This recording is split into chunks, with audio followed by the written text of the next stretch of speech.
여러분 안녕하십니까? 헬로티비 뉴스입니다. 은평구가 취약계층에 무료로 법률 서비스를 제공하는 법률 홈닥터를 운영합니다. 법률 홈닥터는 은평구청의 변호사가 상주하며 기초생활보장수급자와 장애인, 범죄 피해자, 한부모 가족 등 취약계층을 대상으로 법률 상담을 진행하는 제도인데요. 채권과 채무, 근로관계, 이혼, 손해배상, 개인회생 등 생활법률 전반에 관해 도움을 받을 수 있습니다. 법률 홈닥터 이용을 원하는 주민은 사전에 전화 예약한 뒤 은평구청 별관 3층 법률 홈닥터 상담실로 방문하면 됩니다. 양천구가 보행자의 안전을 강화하기 위해 보도횡단 차량 진출입로 구간을 개선합니다. 보도횡단 차량 진출입로는 차도에서 건물 주차장에 진입하기 위해 보도에 설치하는 시설물인데요. 하지만 별도의 표식이 없는 경우 일반 보도와 구별하기 어려워 보행자와 차량이 부딪히는 등 안전사고의 원인이 되고 있습니다. 이에 따라 양천구는 보행자와 운전자가 쉽게 볼 수 있도록 붉은색과 자동차 모양을 삽입한 차량 진출입로 안심 디자인을 도입했습니다. 양천구는 건물 신규 허가 시 차량 진출입로 안심 디자인을 시공토록 권고하고 앞으로 연간 보도 정비 시에도 적용할 예정입니다. 서울시의회가 사회안전약자 범죄 예방 지원 조례를 제정했습니다. 서울시 사회안전약자 등 범죄 피해 예방 지원 조례안이 지난 3일 서울시의회 본회의를 통과했는데요. 범죄 피해 예방 지원 조례는 여성, 아동 등 범죄에 취약한 사회적 안전약자에게 범죄 예방 안심 물품을 지원하는 내용이 담겼습니다. 해당 조례를 대표 발의한 김원태 의원은 서울 시민을 범죄로부터 보호하기 위한 지원은 서울시의 최우선 과제 중 하나라며 본 조례를 통해 시민이 안심할 수 있는 서울이 될 것으로 기대한다고 밝혔습니다. 양천구가 가정용 사다리와 렌치, 톱 등 가정에서 필요한 생활공구 30여 종을 무료로 빌려줍니다. 양천구는 이번 달부터 모든 동주민센터에서 공구 대여소를 운영한다고 밝혔는데요. 공구 대여소를 이용하면 주민 1명당 공구 3종을 최대 3일까지 무료로 대여할 수 있습니다. 서비스 이용을 원하는 주민은 대여소별 공구 보유 현황을 공유 허브 홈페이지에서 확인한 이후 유선이나 온라인으로 사전 예약하고 방문하면 됩니다. 5월 8일 어버이날을 맞아 은평구 곳곳에서 어르신 효잔치가 열렸습니다. 은평구 응암 1동은 지난 26일 저소득 어르신 100여 명을 초대해 어버이날 행사를 진행했는데요. 이날 행사는 대한적십자 은평지구협의회가 마련했으며 어르신들에게 수건, 국수 세트, 바지 등으로 구성된 선물을 전달했습니다. 지난 2일엔 불광 1동에서 효잔치가 열렸습니다. 불광 1동 새마을 부녀회 등은 지역 어르신들에게 설렁탕을 대접하고 카네이션을 선물했습니다. 남산과 북한산 등 서울시 주요 산과 시설물 일대 건축물 높이를 제한해온 고도지구 제도가 50년 만에 전면 개편됩니다. 서울시는 제6차 도시계획위원회에서 고도지구 등 개편을 위한 용도지구 결정 변경안을 수정 가결했다고 밝혔는데요. 고도지구는 도시경관 보호와 과밀 방지를 위해 건축물의 높이 최고 한도를 정하는 도시관리 계획으로 서울시는 1972년 남산 성곽길 일대를 시작으로 주요 산과 경복궁 등 주요 시설물 인근 8곳을 고도지구로 지정해 관리해 왔습니다. 서울시는 이달 중 수정 가결된 고도지구 등에 대한 재열람 공모와 관련해 부서 협의를 끝내고 다음 달 내로 결정 고시할 예정입니다. 은평구가 안녕 20살 축하카드 이벤트를 진행합니다. 안녕 20살 축하카드는 은평구가 제52회 성년의 날을 맞아 20살이 된 2005년생 성년들을 축하하기 위해 마련한 행사인데요. 성년의 날 축하카드는 가족 누구나 신청할 수 있습니다. 신청은 9일까지 은평구 SNS 중 한 곳을 접속해 성년의 날 축하카드 신청 이벤트 게시글 내 QR코드를 통해 신청서를 제출하면 됩니다.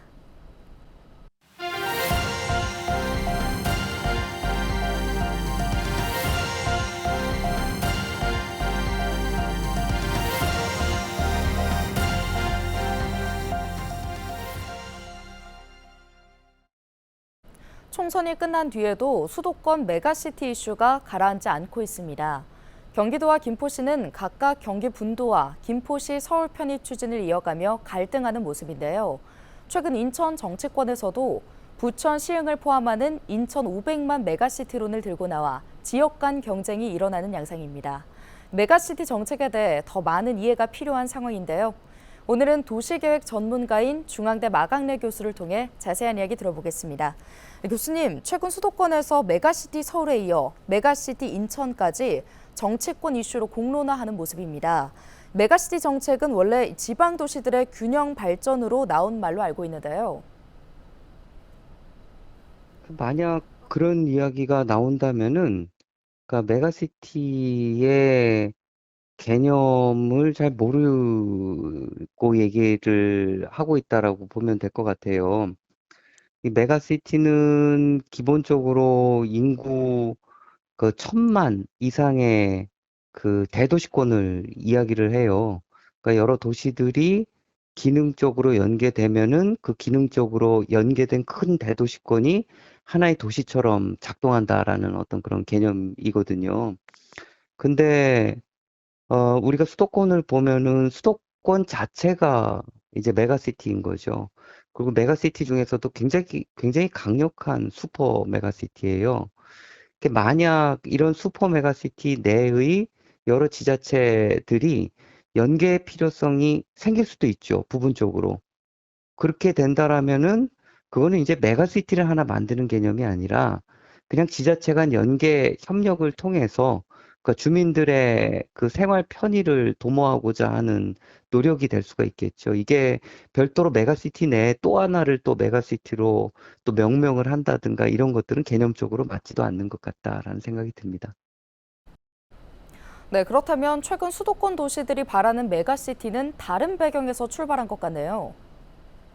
근데 우리가 이런 메가시티라고 하면은 굉장히 중요한 요소가 지역과 지역이 연계되는 개념이에요. 이렇게 연계되면은 좋은 게 상생을 위한 광역 협력 사업을 할 수 있다라는 거예요.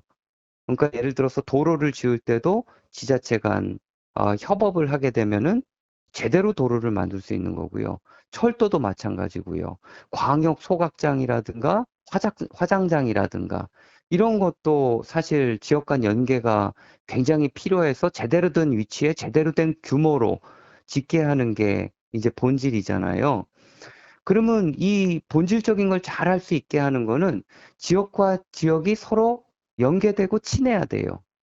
지금 그런데 수도권은 이미 슈퍼 메가시티인데 그 안에서 특정 지역의 발전을 위해서 우리는 일해야 된다라는 거는 지금 제가 말씀드린 개념이랑 정반대로 나가는 거가 되겠죠.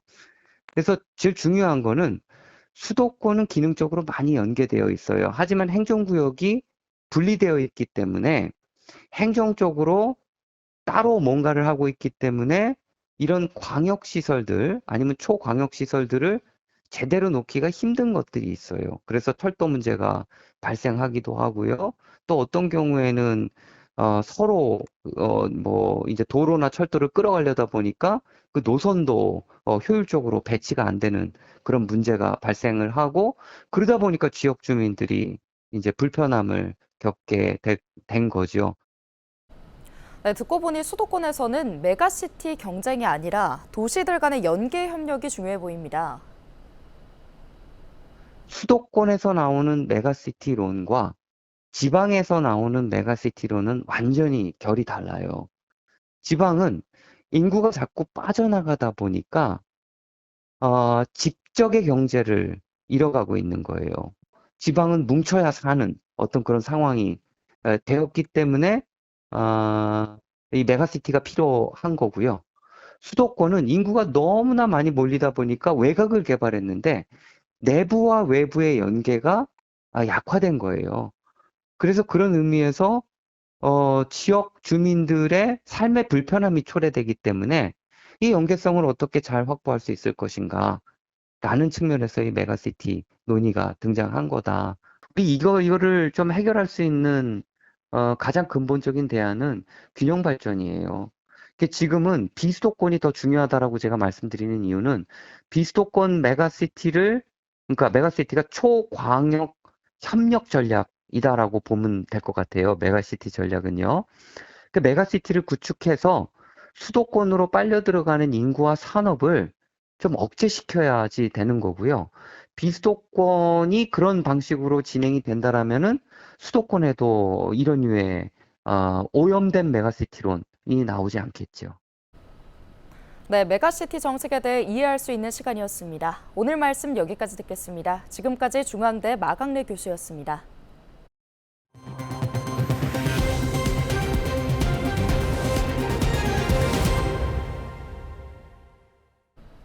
더불어민주당이 22대 국회 전반기 국회의장 선출을 위한 절차에 들어갑니다.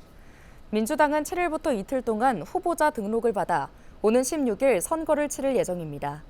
국회의장직 도전 의사를 공식화한 인물은 6선 조정식 추미애 의원과 5선 우원식 정성호 의원입니다.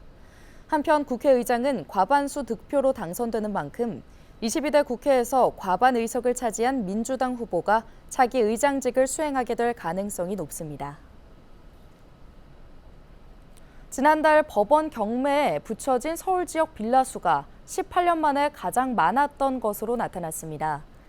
경공매 전문 기업 지지옥션의 집계를 살펴보면 지난 4월 서울 연립 다세대 주택 법원 경매 진행 건수는 총 1,456건으로 지난 2006년 5월 이후 가장 많은 수치입니다. 지역별로 보면 빌라가 밀집해 전세 사기가 많이 발생했던 강서구가 546건으로 가장 많았고 양천구가 144건으로 뒤를 이었습니다. 은평구에서는 빌라 69채의 경매가 진행됐습니다. 지지옥션은 전세값이 급등했던 2021년 전후 높은 보증금의 전세 계약을 체결했던 물량들이 아직 많이 남아 있어 빌라 경매는 한동안 계속 늘어날 수밖에 없을 것이라고 설명했습니다. 서울시 교통할인카드인 기후동행카드가 서비스 시작 100일 만에 125만 장이 판매됐습니다. 서울시는 지난 1월 27일 발매를 시작한 기후동행카드가 5월 5일까지 100일간 누적 판매량이 124만 9천 장을 기록했다고 밝혔는데요.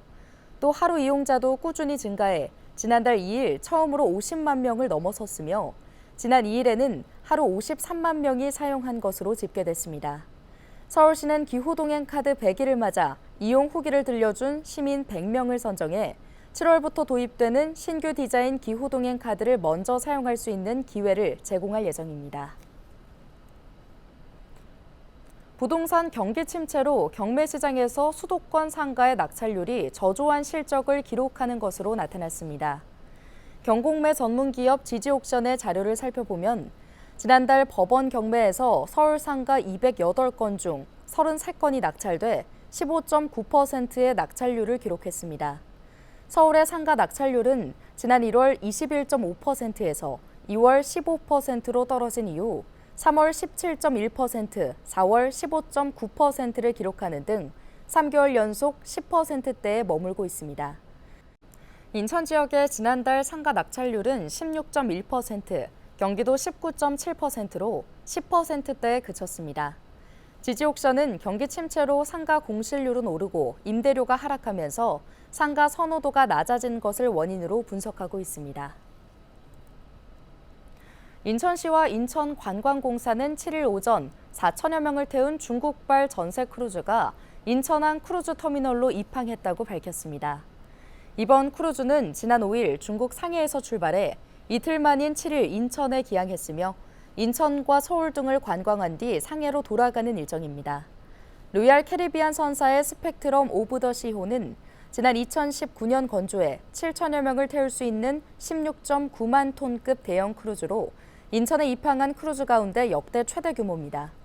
특히 이번 크루즈는 당초 행선지가 일본 오키나와로 예정돼 있었지만 인천시와 인천관광공사 등이 적극적인 마케팅을 통해 크루즈의 한국행을 이끌어냈다고 밝혔습니다. 오늘 준비한 소식은 여기까지입니다. 함께해 주신 여러분 고맙습니다.